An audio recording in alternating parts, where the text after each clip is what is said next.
Hey guys, welcome back to my YouTube channel. तो आज हम ड्रैगन किंग सीरीज को फिर से कंटिन्यू करने जा रहे हैं। तो जैसे कि हमने प्रीवियस एपिसोड में देखा था, जिजी एक्सप्लेन कर रहा होता है स्काईसी अलायंस के बारे में कि कैसे उस कंपटीशन में उन बच्चों को चूज किया जाता है जिनके पास आउटस्टैंडिंग टैलेंट है और वो फ्यूचर में कुछ अच्छा करेंगे। तो एपिसोड नंबर 58 की स्टार्टिंग होती है। जिजी बोल ही रहा होता है कि और जो आउटस्टैंडिंग पीपल होते हैं उन्हें चूज किया जाता है। वो स्काईसी अलायंस के एक तरीके से रिप्रेजेंटेटिव होते हैं और वो फिर आगे फेडरेशन के कॉम्पिटिशन में पार्टिसिपेट करते हैं जो हर 5 साल में एक बार होता है। वो बहुत बड़ा कॉम्पिटिशन होता है पूरी कॉन्टिनेंट में। तुम्हें समझ आ रहा है मैं क्या बोल रहा हूँ? जायान बोलती है फेडरेशन वाला टूर्नामेंट, ये तो शायद शर्क सिटी में होगा, है ना? जिजी बोलता है हाँ, पर जो शर्क एकेडमी है वो पार्टिसिपेट नहीं करती इस टूर्नामेंट में। गुयू बोलती है क्योंकि हाँ वो स्ट्रॉन्ग है कुछ ज्यादा, अगर वो कंपटीशन में ज्वाइन करेंगे तो रिजल्ट तो पता ही है फिर क्या होगा कंपटीशन का। जिजी बोल रहा होता है हाँ, क्योंकि वो कॉन्टिनेंट की नंबर 1 एकेडमी है और उनकी ये पोजीशन कभी भी इतने ज्यादा सालों में किसी ने हिलाई तक नहीं है। जायान बोल रही होती है चलो हमारे पास ऐसा लग रहा है कि ऑप्शंस है, मतलब कुछ ना कुछ कर सकते हैं हम तो। वुलिन फिर जीजी की तरफ देख के बोल रहा होता है कि तुम ऐसे क्यों सैड हो गए एकदम से ही। वो बोल रहा होता है कि बेवकूफ मत बनो,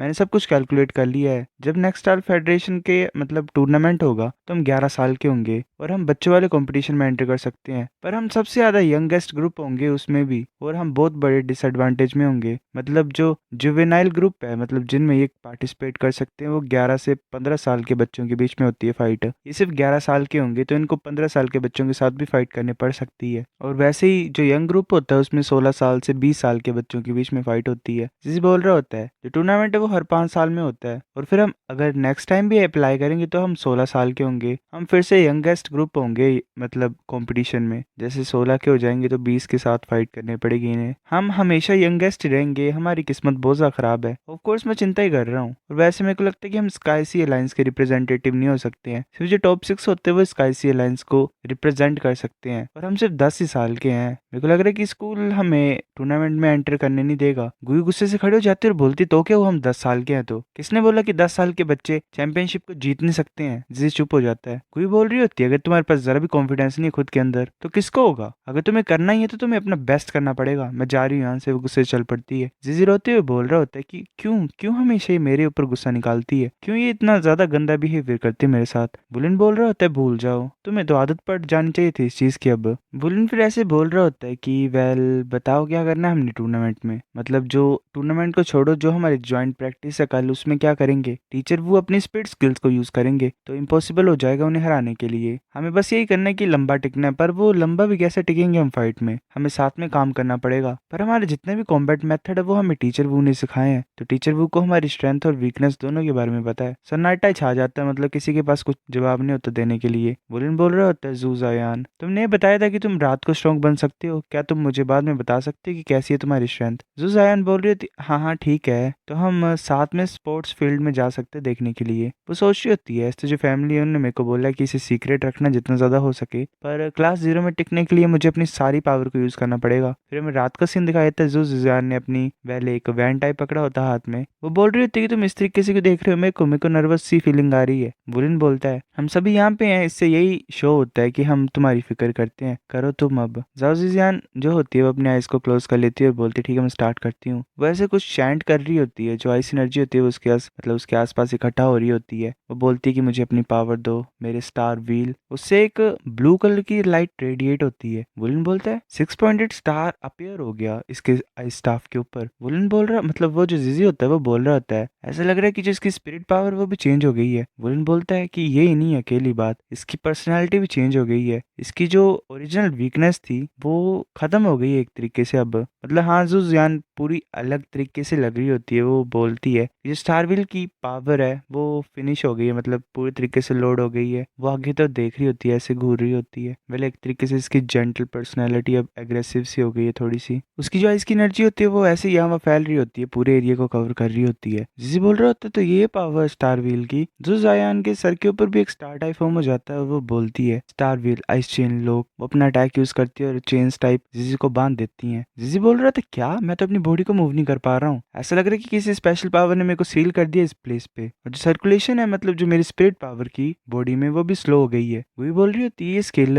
पर्सन की हिलने को मतलब रोक सकती है, ये तो अमेजिंग है। बुलिन बोल रहा होता है ये तो हमारी कॉम्बैट टैक्टिक्स में काफी ज्यादा हेल्पफुल होगा ये तरीका। जू बोल रही होती है कि रात में मैं स्टारविल पावर को निकाल सकती हूँ फाइट करने के लिए। जो मेरी मार्शल स्पिरिट है वो स्टारविल आई स्टाफ है, और जो स्टारविल आई स्टाफ है वो एक तरीके से स्पेशल मार्शल स्पिरिट म्यूटेशन है जो मेरी फैमिली में पास डाउन होती है। जितनी मेरी करंट स्ट्रेंथ है मैं सिर्फ स्टारविल की पावर के ऊपर रिलाई कर सकती हूँ किसी को रोकने के लिए। जब मैं एक इंसान को रोकती हूँ तो जो रेट होता है मेरी स्टारविल पावर का खत्म होने का वो मेरे कल्टीवेशन के ऊपर डिपेंड करता है। चाहे जितनी मर्जी हाई दूसरे पर्सन की कल्टीवेशन क्यों ना हो, मैं गारंटी दे सकती हूँ कि मैं 1 सेकंड तक तो रोक ही दूंगी किसी को। ऐसे इसकी कल्टीवेशन इंक्रीज होगी तो टाइम इंक्रीज भी हो सकता है। गुई बोलती है तुम्हें तुम्हें क्या लगता है बुलिन? बुलिन बोल रहा होता है 1 सेकंड भी काफी ज्यादा लंबी है अगर किसी फाइट में हम सोचे तो। जिजी बोल रहा होता है कि मुझे तो छोड़ दो, मेरी हेल्प तो करो, ऐसे अंडू तो करो। फिर जिजी को वो छोड़ देती है, जिजी नीचे पड़ा होता है और बोलते फाइनली हाँ बच गया मैं, बहुत गंदी सी फीलिंग थी वो। बुलिन बोल रहा होता है उस टाइम पे तो मैं कैसी फीलिंग आ रही थी। जिजी बोल रहा होता है कि मेरे को ऐसी फीलिंग आ रही थी कि मैं अपनी बॉडी को मूव नहीं कर पा रहा हूँ, मतलब मेरे ऊपर कुछ ज्यादा भार है और ऊपर से मेरी स्पिरिट पावर भी जम गई थी, मैं तो उसे सर्कुलेट ही नहीं कर पा रहा था। फिर ऐसे वो जू की तरफ देखते हैं, जू ऐसे नीचे पड़ी होती है और बोलती है पर जैसे ही मैं स्टारविल पावर को यूज करती तो मैं मूव नहीं कर सकती हूँ और काफी ज्यादा मेरी पावर कम हो जाती है। विलन बोल रहा होता है हाँ ठीक है, ऐसा लग रहा है कि काफी ज्यादा तुम्हारे ऊपर पड़ता है इससे बोझ।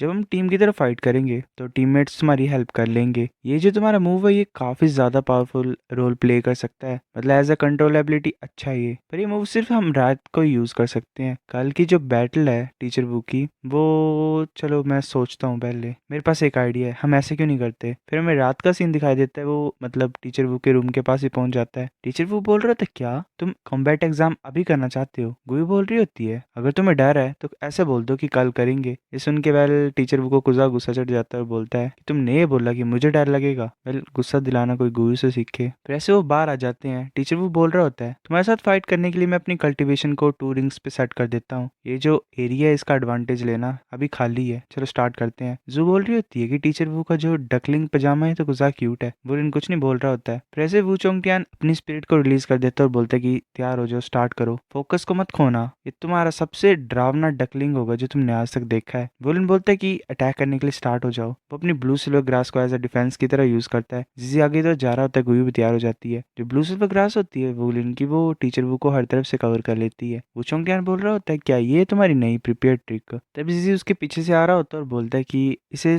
लेके बताओ, ट्विन ड्रैगन स्टॉर्म को यूज करता है वो चोंगटियान बोलता है क्या जिजी और गुयू सरप्राइज अटैक करेंगे दोबारा से? तब गुयू अपने फायरबॉल्स को शूट कर देती है वो चोंगटियान की तरफ। वो चोंगटियान अपनी स्वॉर्ड को बाहर निकाल देता है और देख रहा होता है आगे की तरफ और अपना अटैक यूज कर देता है स्काई स्वॉर्ड स्कार फ्रोस्ट। वैसे अपनी स्वॉर्ड को ऊपर की तरफ करता है और सारे फायरबॉल्स की ट्रेजेक्टरी को चेंज कर देता है। गुयू सोच रही होती है एक्चुअली में जो मेरे एलिमेंटल बॉल थी इसकी डायरेक्शन चेंज होगी। जिजी बोल रहा था क्या क्या हुआ यहाँ पे? वो सारी बॉल्स होती है वो जिजी को हिट कर देती है। जिजी बोल रहा होता है मेरे को क्यों हमेशा दर्द होती है। तभी वुलिन जल्दी से वूचोंगटियान के पीछे पहुंच जाता है अपने क्लो को लेके। वो गोल्डन ड्रैगन क्लो से अटैक करने लगा होता है। वूचोंगटियान बोलता है तुमने फाइनली अपना मूव कर लिया यहाँ पे। वुलिन सोच रहा होता है कि बात है कि जो सरप्राइज अटैक की टाइमिंग थी वो सही नहीं थी, अगर टीचर वो मेरे साथ फाइट करेंगे तो मेरे को काफी ज्यादा डैमेज लगेगा, पर हमारा जो टैक्टिक्स है उसका हिसाब ये है कि हम टीचर वो को फोर्स कर दे अटैक करने के लिए। वूचोंगटियान देख रहा होता है आगे की तरफ। वुलिन सोच रहा होता है तभी फिर जूजियान अपनी स्टार व्हील आइस चेन को यूज कर सकती है। जू वैसे करती है और टीचर वो को बांध देती है। जी सोच रहा था वुलिन ध्यान से टीचर वो ये इन्होंने ऑलरेडी अपनी डिफेंसिव स्किल को यूज करना स्टार्ट कर दिया है। वुलिन अटैक करने के लिए जा रहा होता है तभी उसका हाथ किसी शील्ड से टकराता है और वो पीछे की तरफ मूव कर जाता है। वूचोंगटियान देख रहा होता है आगे की तरफ। जू बोलती इतनी ज्यादा स्ट्रॉन्ग स्पिरिट पावर मैं तो होल्ड ही नहीं कर पा रही हूँ। वो चेन्स को तोड़ देता है। जू बोल रही थी क्या इसने 2 सेकंड से भी कम टाइम में मेरी ये स्टार व्हील आइस चेन्स को तोड़ दिया।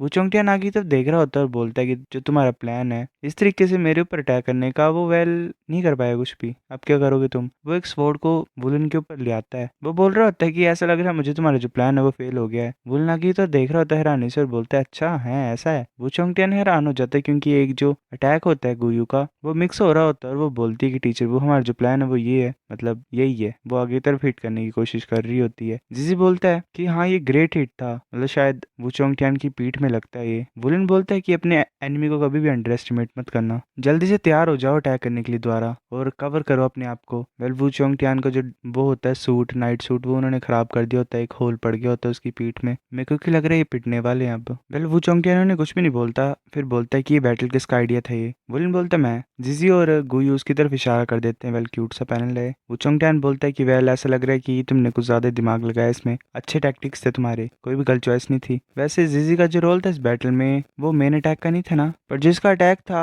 उसने मेरे काफी ज्यादा अटेंशन को अट्रैक्ट कर लिया था। जिजी ऐसे बोल रहा होता है या तो मेरे बारे में बात कर रहे हो, ये सब कुछ तुमने सिखाया मुझे टीचर। वू चोंगटियान बोल रहा होता है जब टांग वुलिन इस गेम को सेट कर रहा था तो उसने सही तरीके से सब कुछ सोचा है। तुम रात को इसीलिए यहाँ पे आए मेरे लिए, मतलब मेरे साथ फाइट करने के लिए, है ना? क्योंकि जू जुयान का अटैक कैसा था, मतलब तुम्हें पता था कि जू जायान का अटैक रात को ही चलता है। जू जायान के जो स्टार व्हील आइस चेन है वो काफी ज्यादा स्ट्रॉन्ग है मेरे लिए भी। उसने मेरे को एक सेकंड के लिए रोक के रखा, पर वो काफी था तुम्हारे लिए। और मैं तो ये सोच रहा था कि टांग वुलिन का गोल्डन ड्रैगन क्लो जो था वो लास्ट तुम्हारा अटेम्प्ट था जीतने का। मैंने एक्सपेक्ट नहीं किया था कि गुयू ऐसे ही फाइनल ब्लो कर देगी। मैंने सोचा था कि जैसे वो पहला अटैक नहीं कर पाई तो वो सेकंड नहीं करेगी। वो ब्लू सोलर ग्रास के पीछे छुपी हुई थी, साइलेंटली वेट कर रही थी वो अपॉर्चुनिटी का अटैक करने के लिए। जब मैंने नेचुरली सोचा कि मेरे पास चांस होगा जीतने का तो मैं ऐसे रिलैक्स करने लग पड़ा। फिर सडनली गुयू आ गई और उसने मेरे सूट में होल कर दिया पीछे। इसलिए आउट को ये बोल सकते हैं कि ये अकेला पूरी तरह से सभी लोगों की सोच को नहीं यूटिलाइज करता है, पर सभी लोगों की स्ट्रेंथ भी इसमें दिखती है। काफी ज्यादा अच्छा काम किया तुमने ये। मेरे प्रेज के लिए वर्दी है। जिजी बोल रहा होता है क्या हमें पहली बार प्रेज मिल रहा है? वुलिन बोलता है हंसते हुए हम नेक्स्ट टाइम और भी ज्यादा हार्ड वर्क करेंगे। गुई चुप्पी होती है, जू हंस रही होती है। वू चोंगटियान फिर गुस्सा हो जाता है। वो बोलता है कि अब हम ट्रेनिंग को नेक्स्ट स्टेज में लेके जाते हैं ताकि तुम्हारी जो कल्टीवेशन बेस है वो थर्ड रिंग तक पहुंच जाए। जिजी हैरान हो गया, बोलता है ये एकदम से कैसे स्टार्ट हो गया? जू बोल रही होती है मेरे को तो पता ही नहीं था इस तरह की ट्रेनिंग भी होती है स्टार्ट से ही। गुयू बोल रही होती है मुझे पता है कुछ तो होगा हमारे साथ। वो फिर बहुत ज्यादा मार खाते हैं। ये पजामे का बदला लिया, इसके सूट खराब कर दिया एक तरीके से इन्होंने, तो मार तो पड़नी थी। फिर ऐसे सुबह हो जाती है, हमें क्लास 0 का सीन दिखाई देता है। सो गाइज ये एपिसोड इतना था। अगर नेक्स्ट एपिसोड चाहिए तो लाइक करो। तब तक के लिए बाय गाइज।